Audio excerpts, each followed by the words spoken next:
As representative of the Nigerian people, we cannot pay lip service to the plight of the same individuals who elected us into office to protect their interests. It is our resolve to see that Nigerians, wherever they are, live their normal lives in peace and relative ease.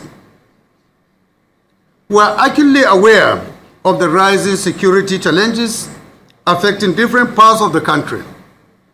As elected representatives, we acknowledge the pain and suffering of every family that has been a victim of brutal crimes and needless violence. Let it be known that your cries have not fallen on deaf ears, and your tears have not gone unforeseen. We stand in solidarity with every Nigerian affected and commit to deploy robust legislative measures to empower our security agencies, ensure justice, and restore peace and order in our communities. The President and Commander-in-Chief, His Excellency Bola Ahmed Tinubu, has demonstrated an unwavering commitment to improving the security situation and enhancing the capability of the armed forces. On Tuesday this week, I attended the induction ceremony of the T-129 attack helicopter and the King Air 360I aircraft in our esteemed Air Force. The acquisition of these state-of-the-art aircraft clearly indicates the government's dedication to investing in the security infrastructure of our nation. It reflects a proactive stance in adapting to the dynamic challenges of modern warfare and a commitment to providing our armed forces with the best tools to defend Nigeria and our people. You may recall, on November 8, 2023, the President signed the 2.176 trillion Supplementary Appropriation Act to strengthen Nigeria's security architecture and address Nigeria's critical infrastructure deficit. Among other considerations, this investment in the face of global economic downturn and budgetary constraints attests to the government's determination to end insecurity in Nigeria. While recognizing and commending the patriotic and courageous efforts of our security agencies, we must have the courage to effect changes where necessary. These are among the issues that the forthcoming Legislative Security Summit will address. This summit, which comes up in a matter of weeks, will, among others, allow us to hear directly from the key stakeholders in the sector and come up with legislative measures to modernize our security system and improve its operational efficiency and effectiveness. As emphasized in our legislative agenda, the time has come for us to demand greater transparency from our security agencies and full accountability for all the funds spent and earmarked for spending in the sector. We kickstarted our sectoral debates in November last year with the service chiefs and the Inspector General of Police to demonstrate the seriousness we attach to security of this country. We are aware of the economic challenges facing our constituents across Nigeria. Of particular concern to the House is the high inflation rates, particularly the rate of food inflation. As you are all aware, various factors including insecurity, economic downturns, and climate change-induced disruptions have exacerbated this crisis. I wish to commend the rapid and decisive response of the President Bola Ahmed Tinubu, GCFR, to the issue of food security. The 2023 supplementary budget provided a 200 billion naira palliative package, mainly for grains, seeds, agricultural inputs, and equipment for farmers. This momentum has been sustained in the 2024 budget, which has significantly improved the budgetary allocations to all critical sectors of the economy, especially defense, healthcare, education, and infrastructure. In 2023, the President declared a state of emergency on food security, focusing on improving both availability and affordability. Some immediate measures approved the release of fertilizers and grains to farmers and households, particularly given the fallout from the removal of fuel subsidies. Others include boosting the National Strategic Food Reserve and introducing a price stabilization mechanism, especially for critical food items. And just a few days ago, President Bola Ahmed Tinubu has constituted a special presidential committee headed by the Chief of Staff to take immediate steps to arrest the worsening food situation in the country. We in the National Assembly have supported and will continue to support the government's efforts in finding effective solutions to these challenges. For the first time in history of the Nigerian legislature, the 10th House set up a committee on nutrition and food security with a mandate to strengthen the legislative framework for nutrition governance in Nigeria, advocate for inclusion of nutrition in government priority programs, and monitor resource allocation for nutrition in the annual budget estimates. Only a few days ago, we engaged key economic and financial sector actors in the sectoral debates of the House. The Minister of Finance and Coordinating Minister for the Economy, his counterpart at the Ministry of Budget and Economic Planning, briefed the House on the country's current economic crisis and immediate remedial measures to improve the situation. They were joined by the Governor of the Central Bank of Nigeria, his deputies, and the Chairman of Federal Inland Revenue Service. I wish to reassure all Nigerians that the House will prioritize funding for programs and initiatives to alleviate hunger and enhance security. We are fully committed to supporting policies that will stimulate our economy, provide relief, and ensure relief is felt in every home. In addition to promoting security so that farmers can feel safe to return to their farms, the House will support import and export policies that stabilize food prices and ensure adequate supply of essential food items at affordable rates, especially for our constituents living in rural areas. We will also propose enacting legislation to enable swift government response to tackle food shortages, including emergency food aid and support for affected populations. As we navigate through these tumultuous times, the importance of unity and constructive engagement cannot be overstated. The synergy between the three arms of government, executive, legislative, and judiciary, is paramount. We must function not as an isolated entities, but as a cohesive unit with a common goal, a common vision: the welfare and progress of our dear country.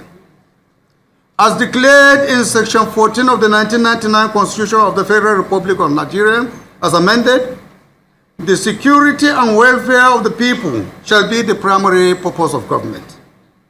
This cannot be achieved by one arm of government alone, but by all of us working together for the common good. It also requires greater engagement with citizens who have a duty to hold their selected representatives accountable and demand more government action. The disposition of the President to collaborate with the National Assembly while respecting our independence is remarkable and laudable. I equally commend key advisors and aides of the President for working tirelessly to address Nigeria's multiple challenges. I wish to particularly note the contributions of the Chief of Staff to the President, Right Honorable Femi Bajabiamila, the Secretary to the Government of the Federation, Senator George Akume, the National Security Advisor, Malanu Rubato, and all other political office holders and aides to the President for their tireless efforts to ensure that the government of Bola Ahmed Tinubu delivers on its promise to Nigerians and the 8-point agenda of this particular regime. In any vibrant democracy, the relationship between citizens and their government is symbiotic, characterized by active engagement, mutual trust, and shared accountability. Constructive citizen-government engagement is the cornerstone of democratic governance, facilitating transparency, responsiveness, and inclusive decision-making. As we mature in our democracy, it is imperative to cultivate a culture of meaningful interaction and collaboration between citizens and government institutions. For these reasons, I call on every citizen to engage in positive and constructive criticism. Your voices and opinions are invaluable, providing the compass that guides our actions and policies. At this juncture, ladies and gentlemen of the press, as the Speaker of the House of Representatives, my colleagues and I invite Nigerians to engage critically with us on important national issues. In fact, we encourage and welcome criticisms, but there must be constructive and targeted at building national unity and cohesion and advancing development. However, while we encourage freedom of expression and constructive dialogue, we must also be wary of the dangers of fake news and campaigns of slander and defamation, especially against the President and senior government officials. There has been a rise in defamation campaigns on social media involving the deliberate dissemination of false and misleading information with the intent to harm the reputation of individuals or organizations. These campaigns often target political opponents, seeking to undermine their credibility, integrity, and public trust. The recent unjustified and baseless allegations against the Chief of Staff to the President, Right Honorable Femi Gbajabiamila, point to the danger of an unfettered and unaccountable social media. Such acts not only undermine the integrity of our democracy, but also erode the fabric of our national unity. Yet, Femi is just one of hundreds of thousands of Nigerians who suffer cyberbullying and coordinated campaigns of defamation daily. Too many victims are not as powerful as him to defend themselves, unfortunately. Those of us who have worked with him for over a decade can attest to his patriotism and integrity, his willingness to voluntarily subject himself at this time to investigation by all the security and law enforcement agencies demonstrate his rectitude and honor. I urge the security agencies to work diligently and swiftly to investigate all matters he has raised in his letter to them and inform Nigerians of their findings. If not found guilty, these agencies must fish out those responsible for the character assassination and ensure they are brought before the law. It is most unfortunate that someone who has, over the years, built a reputation through dint of hard work and commitment to service should have same damage by unscrupulous elements. The consistent attempt to pull him down for purely political or personal reasons and without consequence is deeply deplorable. Often the perpetrators of such damaging acts are ignorant of the illegality of their actions. Section 375 of the Criminal Code Act states that a person who publishes any defamatory matter is guilty of a misdemeanor and is liable to imprisonment for 1 year. And any person who publishes any defamatory matter, knowing it to be false, is liable to imprisonment for 2 years. Also, Section 24 of the Cyber Crimes Prohibition and Prevention Act 2015 provides that any person who knowingly and intentionally uses computer systems or networks to defame, insult, or engages in actions that slander or cause danger shall be liable on conviction to a fine of no more than 7 million naira or imprisonment for a term of no more than 3 years, or both such fine and imprisonment.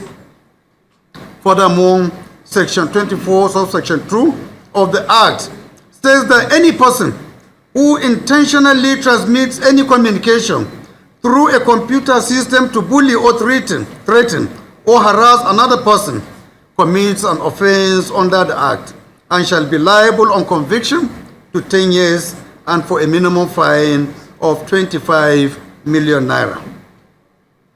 The Criminal Code also criminalizes defamation and makes it an offense to threaten a person with an injury to his person, reputation, or property. In view of the above, the House intends to strengthen libel, slander, and defamation legislations. In this regard, to avoid being misquoted or quoted out of context, ladies and gentlemen, I wish to make it categorically clear that the House has no intention to stifle free speech. Instead, our objective is to protect the dignity of individuals and the integrity of public discourse. We will ensure that these laws are balanced, providing room for healthy and constructive criticism while safeguarding individuals and institutions from malicious and unfounded attacks. Ladies and gentlemen, in the face of such hardship, it is natural to feel a sense of despair and frustration. The impact of the challenges I've identified above is felt in every home, on every street, and in the hearts of every Nigerian.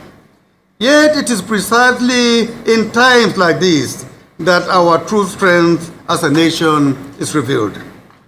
Our resilience, unity, and indomitable spirit have seen us through difficult times before, and I have no doubt that these qualities will carry us through again and again. To those affected by the scourge of insecurity, I want you to know that your government hears you loud and clear. We are taking decisive steps to address the root causes of this menace, deploying both military and diplomatic resources to ensure that the safety and security of all Nigerians. It is a complex challenge, one that requires patience and a time to resolve, but I assure you that we are making progress in this regard. On the economic front, we are equally committed to reversing the downturn and setting our country back on a path of sustainable growth. The policies of the Tinubu-led government are designed to stimulate the economy, encourage investment, and create jobs. We understand the urgency of the situation and are working tirelessly to alleviate the hardships many of you are experiencing. The issue of food shortages is particularly close to my heart. Food security is fundamental to national security. We are implementing comprehensive strategies to boost agricultural production, improve supply chains, and ensure that affordable food is accessible to everyone, regardless of where they live. I ask for your patience as these measures take time to bear fruits, especially of the magnitude we are aiming for. Does not happen overnight. It requires time, effort, and most importantly, the support of every Nigerian. Each of us has a role to play in this journey towards a more secure, prosperous, and food-secure Nigeria. Whether you are a farmer, a business owner, a teacher, a student, Your contribution matters at this time. Together, we can overcome these challenges and build a brighter future for our beloved country. As your Speaker, I am filled with renewed hope for what we can achieve together and collectively. In conclusion, I call upon every Nigerian, from the north to the south, from the east to the west, to join hands in solidarity. Let us support our government's policies. Let us be patient. And let us work together towards the common goal of a better, stronger, and more unified Nigeria. Thank you. God bless you. God bless the Federal Republic of Nigeria. Thank you. Speaker of the House of Representatives, Honorable Tajuddin Abbas, holds a world press conference on some pressing national issues such as security, the economy, among others. He promised that the House would soon convene a legislative security summit to find a solution to the security challenges facing the nation and ensure accountability in how security funds are utilized.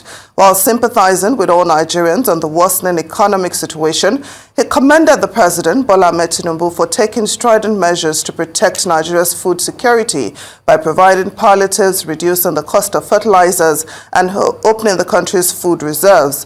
Honorable Abbas says the legislature will continue to support the federal government to resolve all challenges currently facing the country, including hunger, poverty, and insecurity.